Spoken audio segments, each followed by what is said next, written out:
오늘 시편 128편 읽었는데요. 가장 많이 반복되는 글자가 보이십니까? 뭐가 제일 많이 반복이 되죠? 1절에 복, 2절에도 복, 4절에도 복, 5절에도 복. 복이 정말 여러 번 나오죠. 또 그 복이란 말을 바꿔서 뭐가 나오죠? 2절에 형통이라는 말이 또 나오고요. 5절에 보면 또 번영이라는 말이 나오고 6절에 가면 또 평강이라는 말이 나와요. 자, 절에 가는 사람도 복을 빌어요. 그죠? 또 예수 믿는 사람도 복을 빌어요. 그래서 어떤 사람이 말하죠. 예수 믿는 거나 뭐 절에 가는 거나 똑같잖아. 여러분, 뭐가 다른데요? 똑같은 부분도 있어요. 비슷한 부분도 있는데 그러면 뭐가 달라요? 원래 불교는 소승불교, 뭐 대승불교 이런 게 있거든요.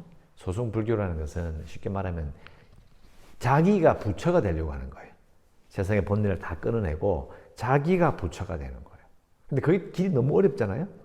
그러니까 이걸 가르쳐 보니까 이 백성들이 못 알아듣는 거예요. 하지도 못하고. 그래서 그걸 쉽게 바꾼 게 대승불교죠. 이 대승불교가 개인의 정진과 이런 거 가르치지 않고 그냥 쉽게 하다 보니까 불교와 무속과 무조건 복을 바라는 게 뒤섞여 버려가 이상하게 변하는 게 불교예요. 근데 기독교는요. 그냥 복을 비는 게 아니에요. 큰일 날 소리예요. 그 근거가 어디 있어요? 신명기 나오잖아요. 그냥 복이 아니고 내 명령과 하나님의 명령과 규례와 법도를 지켜 행하면 복을 받는다. 그러니까 하나님께 복을 받는 건요. 그냥 잘 되는 게 아니고요. 하나님의 명령대로 살아보고 하나님의 법도대로 살아본 다음에 그 다음에 받는 복이에요. 이걸 정확하게 알고 계셔야 돼요. 다릅니다. 자, 그러니까 레위기 뭐가 나오죠? 레위기는 뭘 가르치고 있는 거예요? 제일 탁 눈을 띄는 게 뭐예요? 예배법이에요. 자, 그럼 예배법 그 뒤에 뭐가 그 사이 뒤에 끝 붙은 게 있어요. 기억나실지 모르겠어요. 자, 예배했어요.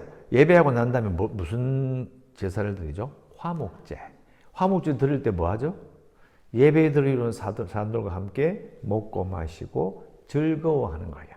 이 하나님의 법은 예배하고 난 다음에 하나님 앞에서 즐거워하는 게 하나님의 명령이에요. 근데 그 명령을 더 확장하면 뭐가 되냐면 명령과 규례와 법도를 행하는 거예요.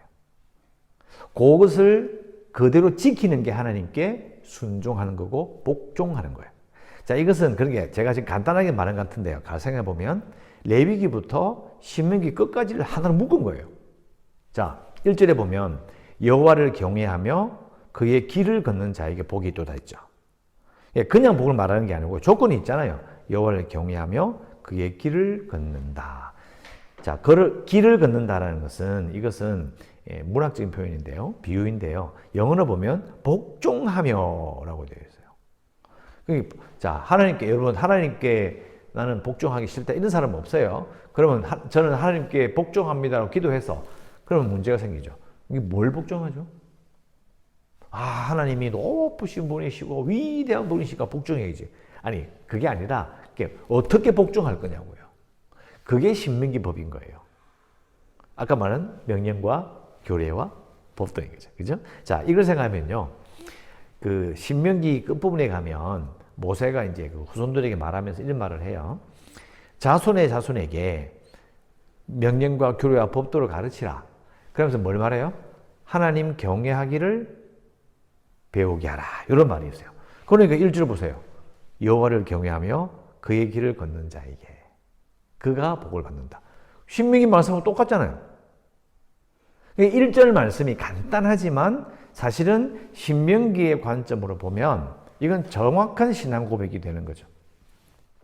그러니까 또 다르게 표현하면 하나님을 왕으로 모시고 복종하며 종주권 조약대로 사는 자가 하나님께 복을 받아요. 그러니까 결국은 성경은요. 복을 구하지 말라고, 복을 구하는 걸 나쁘다고 말하잖아요. 복을 마음껏 구해도 돼요. 근데 조건이 있다는 거예요, 조건이. 그죠? 그걸 생각해 봐야 돼요. 또 심지어는 옆에 씁시다. 마태복음 5장 1절부터 12절. 이게 뭐냐? 여러분 기억나시죠? 예수님의 팔복설교. 가난한 자에게는 복이 있나니 의에 줄이고 목마른 자에게는 복이 있나니. 그죠? 계속 복을 말씀하시잖아요. 그런데 복을 주시는 조건이 세상과는 완전히 달라요. 의에 줄이고 의롭게 사는 것, 바르게 사는 것을 어떻게 하면 바르게 살까? 그것 때문에 막 고통스러워하고 힘들어하는 사람에게 복이 있대요. 세상은 그렇게 말하지 않거든요. 이게 세상은 복을 부정하는 세상에서 말하는 복과 하나님께서 말하시는 복이 달라요. 성경은 하나님은 복을 구하지 마 이렇게 말하시는 게 아니고 조건이 다른 거예요. 완전히 다른 목표를 가지고 있어요. 이걸 기억하시고요. 또 씁시다. 시편 1편 1절에서 3절.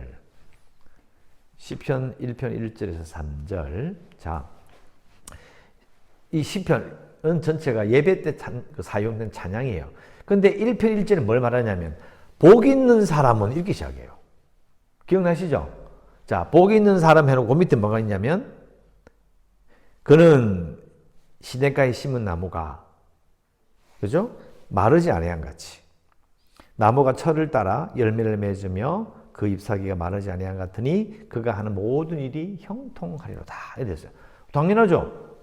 당연히 복 받으면 시냇가에 심은 나무처럼 그죠? 안 마르고 계속 열매를 맺고 잘 사는 거 그게 복이 아닌가? 그런데 복 있는 사람 하면 그 뒤에 조건이 딱 붙어 있어요. 첫 번째, 악인들의 꾀를 따르지 아니하고 죄인들의 길에 서지 아니하고 오만한 자들의 자리에 앉지 아니하고 오직 여호와 율법을 즐거워하며 그 율법을 주야로 묵상하는 자. 5개 딱 있어요. 조건이 있다니까요. 그러니까 악인들의 꾀를 요 5가지. 그 말씀도 사실은 하나님의 명령과 규례와 법도대로 사는 거예요. 이걸 정확하게 아셔야 돼요. 제가 왜 자꾸 이걸 차근차근 설명하느냐면 우리가 말하는 하나님을 믿는 자들의 복은요. 그냥 막 열심히 해서 먹는 복이 아니에요. 절대 그런 게 아니라 이런 거죠. 하나님을 경외하고 정말 하나님을 두려워하고 하나님의 길을 걸어본 자가 받는 복이에요. 무슨 말인지 아시겠습니까? 그런데 우리 이제 생각하는 거죠. 신앙생활 하면서 예수 믿으면서 하나님을 경외한 적도 없고 하나님의 길이 뭔지도 모르고 하나님의 법이 뭔지도 몰라. 생각도 안 해. 귀찮아. 근데 교회 다니면서 특별하게 나쁜 짓 안 하고 살면 돼요. 그러면 큰 문제 없어요. 예수 안 믿는 사람들도요. 이상한 짓만 안 하면 큰 사고만 안 치면요. 하나님이 주시는 일반적인 은혜로 살아가요. 근데 우리가 사는 이 삶은, 이 신자들의 삶은 그런 삶이 아니에요. 차원이 다르죠. 한참 올리는 거잖아요. 하나님의 법대로 사는 거죠. 하나님을 경외하고 살아보고 하나님의 길을 걸어보는 자가 얻는 복이에요. 그러니까 이걸 모르면 무조건 교회 와서 복 받을, 그건 아니에요. 그러니까 우리가 목사들이 가르칠 때에 하나님은 여러분에게 복을 주십니다. 이렇게 간단하게 말해버리면 안 돼요. 조건을 빼버리잖아요. 앉아있는 사람들은 심각한 오해를 할 수 있는 거예요. 아, 이거 하나님도 열심히 하면 복 받는구나. 아니, 열심히 하는 게 아니라니까요. 조건이 정확하게 적혀 있어요. 불교처럼, 불교 원래 경전이 뭘로 써 있어요? 언어로 써 있어요? 산스크리트로 써 있어요. 마하반야 이런 거 있죠. 그게 그 말을 음을 따와서 한자로 써놓은 거예요. 그러니까 사실은요, 그 외우는 사람들도 무슨 말인지 모르고 외우는 거예요. 우리가 만약 히브리어 이걸요, 한글로 번역 안 해놓고 이걸 그냥 히브리어로 그냥 샬라샬라 해보면 그거 똑같은 거예요. 근데 하나님 말씀은 번역을 해가지고 누구든지 무슨 뜻인지 분명히 알 수 있잖아요. 그러니까 이거는 난 몰랐는데 말할 수가 없어요. 근데 웃긴 게 뭐냐면 절을 다니면서도 불경 내용이 뭔지 모르고 앉아있고 교회를 다니면서도 성경 내용이 뭔지 모르고 앉아있는 거예요. 그러니까 얼마나 기가 차겠어요. 보고 있으면. 아니 읽으면 나오잖아요. 경외하며 그 길을 걷는 자. 분명히 돼 있고 또 4절을 가보세요. 4절에 보면 여호와를 경외하는 자는 이같이 복을 얻으리라. 경외하는 자가 어떤 복을 받아요? 이같이 2절 3절 나오잖아요. 네가 네 손이 수간되어 먹을 것이다. 3절 네 집 앞방에 있는 안에는 결실은 포도나무 같으며 내 식탁에 둘러앉은 자식들은 어린 감람나무 같으리라. 복된 가정의 복을 말씀하셔요. 이렇게 하나님을 경외할 때 받는 복이다. 그죠? 생각해 보면 결국은요, 복을 받아야 되겠다. 그게 중요한 게 아니고요. 예수 믿는 것은요, 그 방법이 무엇인지를 정확하게 알아야 되는 거죠. 아까 말씀드렸죠? 명령과 규례와 법도. 자, 또 다른 방법을 제가 말씀드렸죠? 하나님을 예배하고 하나님 앞에서 즐거워하는 것. 그러니까 그것도 레위기에 나오는 것도 그 명령과 규례와 법도 안에 들어가는 거예요. 그죠? 너무 어려워, 사실은요. 신명기를 여러 번 읽어도, 일반 평신도가 신명기를 아무리 쇠빠지게 읽어도 이게 이렇게 연결되는지 이해하기 쉽지 않아요. 자, 그렇다면 이제 하나님께서는 신약시대 넘으면서 이제 말씀 많이 가르쳐 주셨죠? 자, 옆에 섭시다. 오른쪽에다가 빌립보서 4장 4절. 빌립보서 4장 4절 말씀. 간단해요. 주 안에서 항상 기뻐하라. 아시죠? 주 안에서 항상 기뻐하라. 아, 얼마나 말씀이 쉬워요. 근데 주 안에서가 뭐예요? 어떻게 하는 게 주 안에서죠?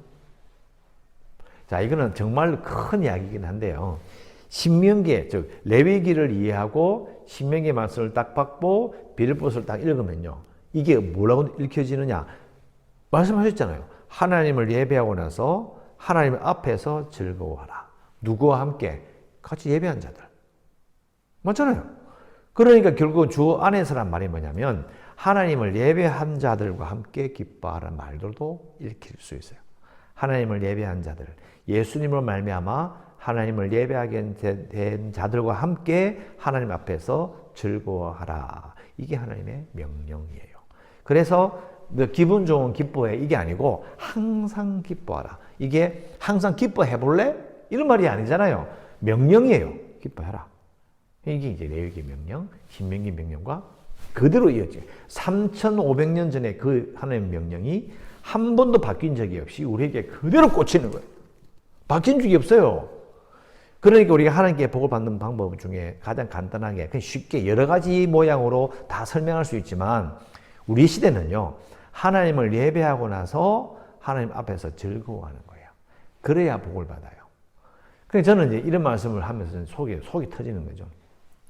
아니 그렇게 열심히 예배해놓고 왜 돌아서 싸우냐고. 예? 왜 열심히 예배하고 나서 돌아서가지고 무정하고 야박하게 말하고 자기의 기분에 휩싸여가지고 변덕을 부리고 왔다 갔다 하고 막 왜 그렇게 하냐고요. 그러니까 그게 무슨 말이냐면 실컷 예배하고 나서 복을 못 받는 거예요. 복을 못 받아요.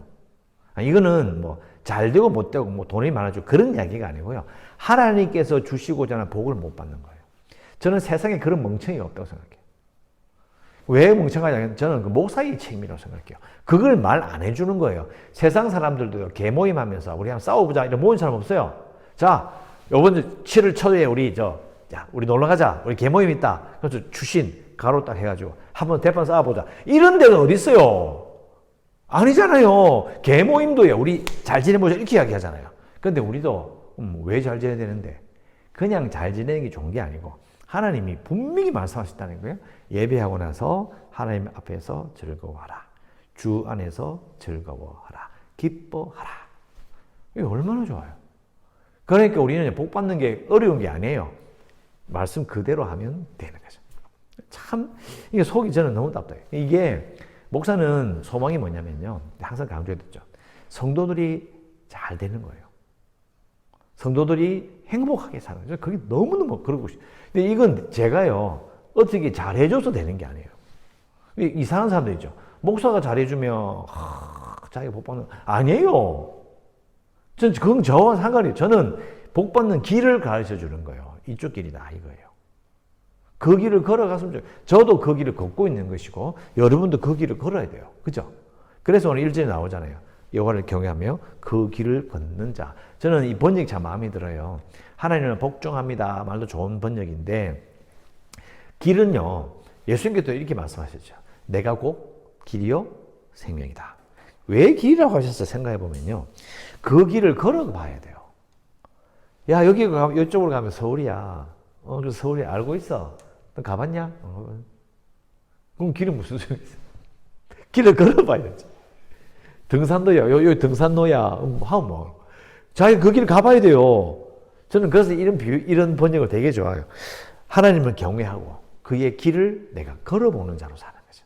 이 비유가 참 저는 멋있다고 생각해요.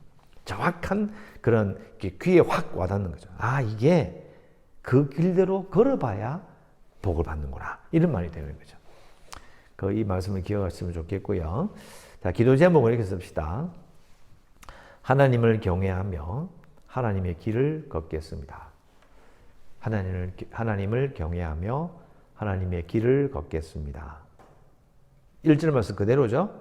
그러면서 붙이는 기도 제목. 하나님 내게 복과 형통과 평안을 주소서. 5절 6절에 나오잖아요. 그죠? 번영. 6절에 평안. 그죠? 그래서 내게 복과 형통과 평안을 주소서라고 우리는 기도할 수 있습니다.